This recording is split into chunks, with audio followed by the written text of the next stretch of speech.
Hello everyone.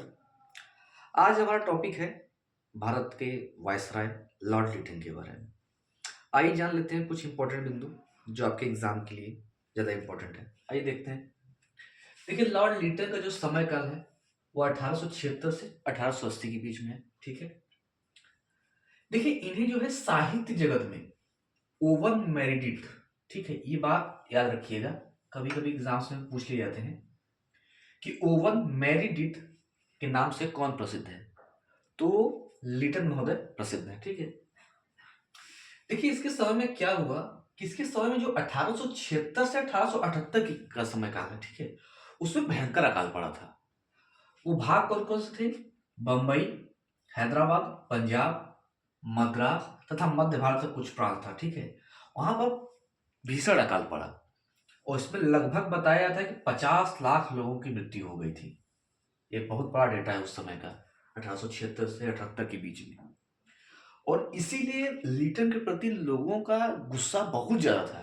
क्या हुआ था कि जब ये अकाल पड़े थे, है ना, इसी समय काल में 1 जनवरी 1877, ये अकाल का समय काल है, उसमें यह दिल्ली दरबार का आयोजन कर देता है। दिल्ली दरबार का आयोजन इसलिए होता है जो महारानी विक्टोरिया थी उन्हें कैसर ए हिंद की उपाधि देने के लिए। तो जिस समय इतनी भीषण अकाल पड़े हों, उस समय आप उस अकाल को हटाने के बजाय, उसके निवारण के बजाय आप दरबार का आयोजन कर रहे हो, इसलिए लिटन के प्रति लोगों का गुस्सा बहुत ज्यादा था। ठीक है। उसके बाद इसके ही अकाल के बाद रिचर्ड स्ट्रेची के अध्यक्षता में एक अकाल आयोग की स्थापना होती है। ठीक है। तो ये बात याद रखिएगा कि प्रथम अकाल आयोग इसी समय बना। ठीक है, रिचर्ड स्ट्रेची की अध्यक्षता में। फिर इसने 1878 में वार्नाक्यूलर प्रेस एक्ट लागू कर दिया। अभी जनता इससे उभरी नहीं थी, इसके इस प्रतिक्रियावादी नीति से। तब तक वार्नाक्यूलर प्रेस एक्ट ला देता। इसमें क्या होता था कि इसने भारतीय समाचार पत्रों पर प्रतिबंध लगा दिया था। मतलब वो कुछ भी नहीं लिख सकते थे, इस प्रकार से कर दिया था। तो ये भी एक इसकी प्रतिक्रियावादी नीति के तहत इसको देखा जाता है कि बहुत ही गलत किया। इसके बाद उसने फिर से 1878 में ही भारतीय शस्त्र अधिनियम लाया।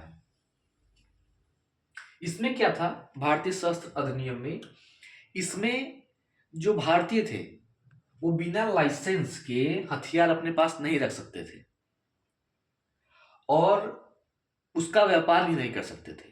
कहने को तो था कि लाइसेंस के बिना आपको हथियार नहीं रखना है, लेकिन उन लोगों का काम तो यही था कि लाइसेंस हो चाहे ना हो, आपके पास हथियार नहीं होने चाहिए। क्यों? क्योंकि लाइसेंस जारी कौन करता था?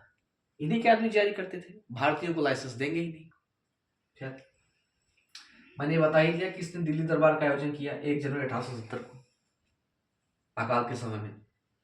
फिर एक और इंपॉर्टेंट है कि इसने सिविल सेवा में जो है वो प्रवेश की आयु 21 से 19 वर्ष कर दिया, घटा दिया कि नहीं भैया अब आपको नहीं आना है। आइए, 21 था ना, अब 19 कर दिया, आओ अब घुस के दिखाओ। तो ये भी किसका है जो इसने किया? इसने एक एंग्लो मुस्लिम प्राच्य विश्वविद्यालय की स्थापना भी की थी अलीगढ़ में। ठीक है। तो भी इंपॉर्टेंट पॉइंट है, याद रखिएगा। एक कुछ भाग थे आपके लिए कि यहाँ पे प्रश्न बनता है कि सबसे पहले जो सिविल सेवक हैं वो कौन बने थे। आपको ये बात बतानी है। ठीक है। तो ये कुछ इंपॉर्टेंट पॉइंट थी। उम्मीद करता हूँ आपको अच्छा लगा होगा। ठीक है। Thank you so much.